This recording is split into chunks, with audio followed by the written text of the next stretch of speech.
Brooksaw Antiques here. Today we have this 1968 Smith Corona Super Sterling vintage portable typewriter. I'm going to show you how to use the functions and make sure they all work. Up top is the adjustable paper guide. This helps you guide the page in straight. I'm going to line it up with the edge of the platen, which is the main roller that feeds the paper.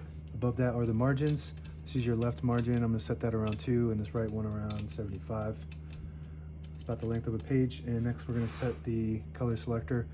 Right now it's on red, but we want it on black to start with. And that just prints the top portion of the ribbon when you have it all the way down. It prints the bottom portion of the ribbon when you have it in the middle. It just leaves a stencil, doesn't print any ink at all, and that's for copying purposes, so you don't waste any ink. I'm gonna move that to black for now. And this is the paper bale that sits on top. It's got 2 adjustable rollers.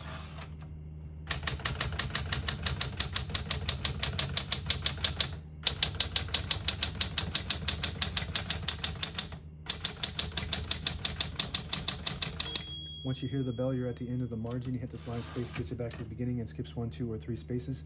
Right now we have it on single, but if you want double, you just flip the switch back 1, it skips 2. 1 more, it skips 3. Very smooth. We're going to keep that on single for now and finish typing. As you can see, all the keys type nice and none of them skip or stick. I'll type a sentence in red on the next line and switch from black to red. As we already showed you, put that down and it prints the bottom portion of the ribbon.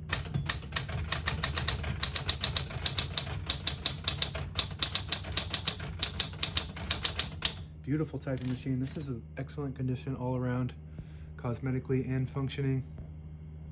Very rare for this age, but very popular color and model.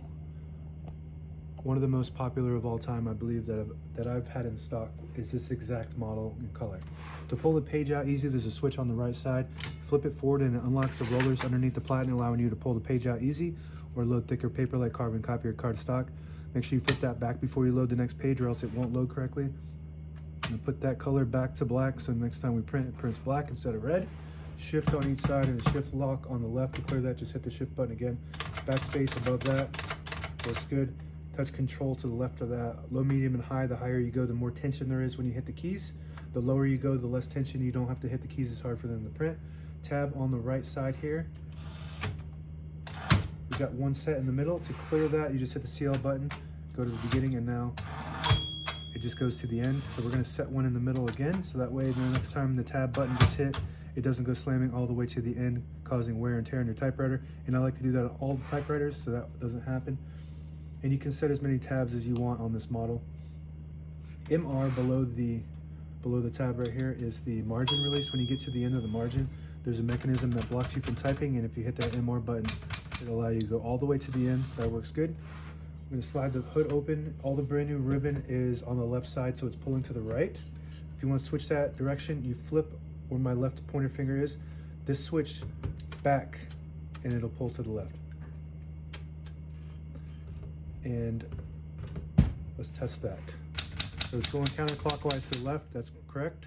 And if we want to switch this, we push it up or towards the front, and it'll pull to the right. And as you can see, it's going clockwise. That's correct. That's the way we want it to go. That works good. And the carriage release levers, the one flaw design of this model is these carriage release levers, because they're made out of hard plastic. They do break all the time. They're really nice and comfortable when they work good. This model has both originals, but if you need replacements, I did design and 3D print these, and I have them available in my shop. Since they don't make these anymore, it's hard to find them. So I did 3D print them, and they work just as good.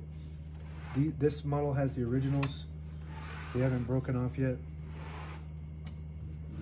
Both work very good, very smooth. Like I said, this is an excellent condition typewriter. Just want to be careful with these, but it's good that you can get replacements, and they're pretty cheap. I think they're like 10 bucks a piece or something, so it's not bad. And if you push the button in on this left side, it'll disable the spacing so you can get to an exact spot on the page. You let it go, you get the clicks. Each one of those clicks is 1 space. Same concept with this lever on the inside here. You flip that down, it's kind of hidden. It'll disable the spacing so you can get to an exact spot on the page. You lift it up, and you get the clicks. And that's it. Now available on eBay or Etsy. Search Brooksaw Antiques.